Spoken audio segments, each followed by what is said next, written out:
শিশু থেকে নবম শ্রেণী পর্যন্ত অথবা 15 বছর পর্যন্ত যে কোনো শিশুদের টাইফয়েড ভ্যাকসিন দেওয়ার নির্দেশনা প্রদান করা হয়েছে। তো টাইফয়েড ভ্যাকসিন দিতে হলে আমাদেরকে অনলাইনে নিবন্ধন করতে হবে। আর অনলাইনে নিবন্ধন করতে হলে অনলাইন জন্ম সনদের প্রয়োজন হবে। যদি আপনার কাছে অনলাইন জন্ম সনদ থাকে তাহলে কিন্তু আপনি টাইফয়েড ভ্যাকসিনের জন্য নিবন্ধন করতে পারবেন। নিবন্ধনটা আপনি চাইলে মোবাইল ফোনের মাধ্যমে করতে পারবেন।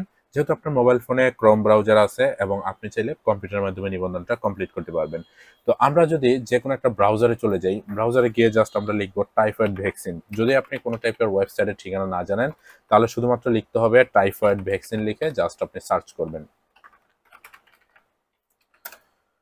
টাইফয়েড ভ্যাকসিন লিখে সার্চ করার পরে প্রথমেই যে ওয়েবসাইটটা আপনি এখানে পাবেন, ওয়েবসাইটের উপরে ক্লিক করবেন vaxepi.gov.bd। ওয়েবসাইটটিতে আসার পরে এরকম ইন্টারফেস কিন্তু আপনি পেয়ে যাবেন, অথবা আপনি কিন্তু এরকম ইন্টারফেসও পেতে পারেন।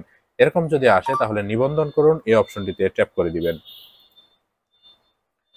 এখানে আসার পরে খেয়াল করলে দেখতে পারবেন যে টাইফয়েড নিবন্ধন করুন একটা অপশন আছে, জাস্ট টাইফয়েড নিবন্ধন করুন অপশনটিতে যাবেন।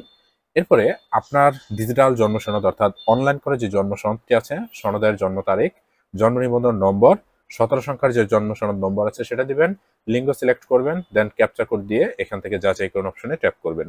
সাবমিট করার সাথে সাথে কিন্তু এখানে আপনার ডিটেল ইনফরমেশনগুলো চলে আসবে। আপনি কি করবেন, এটা ড্রাগ করে জাস্ট নিচে চলে আসবেন।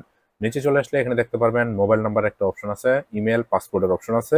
এখান থেকে আপনি জাস্ট মোবাইল নাম্বারটা এন্ট্রি করবেন, বাকি ইমেল অ্যাড্রেস, পাসপোর্ট নাম্বার দেওয়ার কোনো প্রয়োজন নেই। আপনার কাছে আছে এমন ভ্যালিড একটা ফোন নাম্বার ব্যবহার করতে হবে, কারণ পরবর্তী সময়ে যাতে আপনি ভ্যাকসিন কার্ড ডাউনলোড করার জন্য এই ফোন নাম্বারটি ব্যবহার করতে পারেন। পরবর্তী সময়ে বর্তমান ঠিকানা যে অপশনটি আছে এখান থেকে আপনি বিভাগ, জেলা, থানা, উপজেলা, ইউনিয়ন, ওয়ার্ড এবং গ্রাম এখানে জাস্ট লিখে দিবেন এবং পর্যায়ক্রমে আপনি আপনার বাড়ি হোল্ডিং নাম্বার যদি থাকে দিতে পারেন, না দিলেও প্রবলেম নাই। এখান থেকে জাস্ট সাবমিট অপশনটি ট্যাপ করে পরের অপশনে চলে যাবেন। মোবাইল ফোনে ওটিপি কোড গেলে জাস্ট আমরা ওটিপি কোড এখানে দিয়ে তারপরে আবারও সাবমিট অপশনটিতে ট্যাপ করে দিব। দেখুন আমাদের ব্যাক সিপিআই পোর্টালে কিন্তু নিবন্ধন হয়ে গেছে। জাস্ট আমাদের এখানে জন্ম সনদের যে তথ্যগুলো আছে উপরে দেখাবে এবং নিচে ভ্যাকসিনের যে ইনফরমেশনগুলো আছে এগুলো আমাদের দেখাবে এবং বর্তমানে যেসব ভ্যাকসিনগুলো চালু আছে সেগুলো কিন্তু এখানে আমাদের শো করবে। তো আমরা যেহেতু টাইফয়েডের ভ্যাকসিনের জন্য নিবন্ধন করবো, সেক্ষেত্রে টাইফয়েড এটার উপরে আমরা নিবন্ধন করুন অপশনটাতে ট্যাপ করব। নিবন্ধনের পূর্বে কিন্তু আমরা জাস্ট একটা প্রোফাইল খুলে নিলাম। এই প্রোফাইলের পরে হচ্ছে আমরা এখান থেকে টাইফয়েড, তারপর হচ্ছে আরো বিভিন্ন কিছু ভ্যাকসিন আছে, মেনিনজাইটিস, তারপর হচ্ছে জরায়ুমুখ ক্যান্সার, এগুলো হচ্ছে ভ্যাকসিন আছে। তো সেগুলো যদি এখানে থাকে সেগুলোর কিন্তু আপনি নিবন্ধন করতে পারবেন।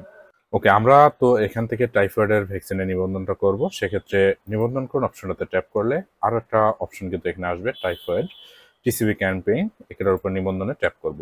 এখানে দুটো অপশন পাবেন, একটা হচ্ছে যারা পড়াশোনা করে আর হচ্ছে যারা পড়াশোনা করে না তাদের জন্য। যদি কোনো শিক্ষা প্রতিষ্ঠানে আপনার ছেলে মেয়ে বা সন্তান পড়াশোনা করে থাকে সেক্ষেত্রে হচ্ছে এই অপশনটা সিলেক্ট করবেন, আর যদি পড়াশোনা না করে থাকে এই অপশনটা সিলেক্ট করবেন। তবে এক্ষেত্রে একটা বিষয় খেয়াল রাখবেন, টিকা দেওয়ার পূর্বে তার বয়স অবশ্যই 9 মাস থেকে 15 বছরের ভিতরে হতে হবে, অথবা কোনো প্রতিষ্ঠানে যদি শিক্ষা প্রতিষ্ঠানে যদি পড়াশোনা করে থাকে সেক্ষেত্রে নবম শ্রেণী পর্যন্ত অথবা সমমান পর্যন্ত কিন্তু সে ভ্যাকসিন নিতে পারবে। তো এক্ষেত্রে পড়াশোনা করে এই অপশনটা আমি ট্যাপ করলাম, যেহেতু ছেলেটা পড়াশোনা করে। সেক্ষেত্রে আমি বিদ্যালয়টা খুঁজবো, বিদ্যালয় খোঁজার জন্য বিদ্যালয়ের যে অ্যাড্রেস আছে অ্যাড্রেস অনুযায়ী হচ্ছে আমাদেরকে বিদ্যালয়টা খুঁজতে হবে। তো এখান থেকে আমি হচ্ছে ডিটেলগুলো দিয়ে বিদ্যালয়টা খুঁজে নেব। আরেকটা বিষয় হচ্ছে, বিদ্যালয় যদি আপনি আপনার বিদ্যালয় খুঁজে না পান সেক্ষেত্রে ওই বিদ্যালয়ের আশেপাশে যে বিদ্যালয়ের নামটা আছে সেই বিদ্যালয়টা আপনি এখান থেকে সিলেক্ট করে দিবেন। অনেক সময় দেখা যায় যে আপনাদের বিদ্যালয় এখানে এন্ট্রি করা নাও থাকতে পারে, সেক্ষেত্রে পাশেরটা দিলেই হবে এবং শ্রেণী কোন শ্রেণীতে পড়াশোনা করে সেটা দিয়ে দিবেন। দিয়ে দেওয়ার পরে জাস্ট আপনি সাবমিট অপশনে ট্যাপ করবেন। ট্যাপ করলে কিন্তু আপনার নিবন্ধনটা এখানে কমপ্লিট হয়ে যাবে। নিবন্ধনের জন্য যেই কার্ডটা আছে ভ্যাকসিন কার্ড, সেটা ডাউনলোড করার জন্য টাইফয়েড ভ্যাকসিন কার্ড ডাউনলোড এই অপশনটা ট্যাপ করবেন। অপশনটা ট্যাপ করার সাথে সাথে কিন্তু আপনার ভ্যাকসিনের যে কার্ডটা আছে কার্ডটা ডাউনলোড হয়ে যাবে। ভ্যাকসিন কার্ডটি ডাউনলোড হয়ে যাওয়ার পরে এরকম একটা কার্ড আপনি পেয়ে যাবেন এবং কার্ডটি প্রিন্ট করে আপনার কাছে সংগ্রহ করে রাখতে হবে। যেদিন ভ্যাকসিন নেওয়া হবে সেদিন কিন্তু যে স্বাস্থ্যকর্মী আছে তিনি এখানকার যে ছোট অংশটুকু আছে সেটুকু কেটে নিয়ে যাবে এবং অনলাইনে এন্ট্রি করে দিবে।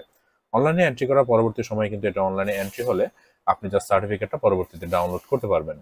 পরবর্তীতে সার্টিফিকেট ডাউনলোড করার জন্য সেম জায়গায় লগ ইন করে আপনি এখান থেকে টাইফয়েড ভ্যাকসিন সনদ ডাউনলোড এই অপশনটিতে ট্যাপ করে কিন্তু সনদটি ডাউনলোড করে নিতে পারবেন।